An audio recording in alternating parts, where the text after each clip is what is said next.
আজকে একটা দারুণ ডিল হয়েছে এই দাদার সঙ্গে। দাদা আইছে কাঠালিয়া থেকে, অনেক দূর থেকে ভিডিও দেখে সেরা। দাদা অমলান ভাইয়ের সাবস্ক্রাইবার, আমারও সাবস্ক্রাইবার, পিজিবি মোটরেরও সাবস্ক্রাইবার। তো আজকে এই যে স্কুলটা দাদার সঙ্গে আমরা ডিল হয়েছে। তো আমি আমার সাবস্ক্রাইবারের লেগে 31 মে অবধি আমি কথা দিছিলাম, প্রতিশ্রুতি দিছিলাম একটা হেলমেট আর 1 লিটার পেট্রোল দিব, সঙ্গে ডকুমেন্টের সাথে অগ্রি করে দিয়ে দিব।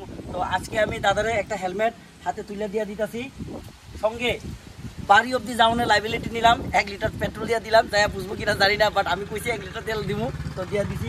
আমি আমার প্রতিশ্রুতি পালন করার যথেষ্ট চেষ্টা করছি। কারণ বাকিটা দাদা যে আমার সাবস্ক্রাইবার, দাদা ভিডিও দেখে সেরা আছে, তো দাদার অপিনিয়নটা আমরা সেটা দিয়ে দিব, প্রতিশ্রুতি পালন করছি কিনা। আমি এখানে এসেছি, ভালোই লেগেছে। আর দাদা যে প্রতিশ্রুতিগুলি দিয়েছে এগুলো সম্পূর্ণ মন থেকে রক্ষা করেছে, সম্পূর্ণ সঠিকভাবে রক্ষা করেছে যে প্রতিশ্রুতিগুলি দিয়েছে। আর এখানে এসেছি, ভালো লেগেছে আমার, অনেক ভালো। তো থ্যাংক ইউ দাদা, থ্যাংক ইউ। আই হোপ আপনার থেকে আমি আরো 2জন কাস্টমার পাবো, এটাই আশা রাখি। ঠিক আছে ভিউয়ার্স, তো আজকে লেগে ছোট একটা ভিডিও, এখানে বেচা কেনার ভিডিও হয়ে গেছে। তো থ্যাংক ইউ। আর বাকি কালেকশনটা তো তোমরা দেখছোই, এই এন্ট্রক্সার আর বাকি সব আছে।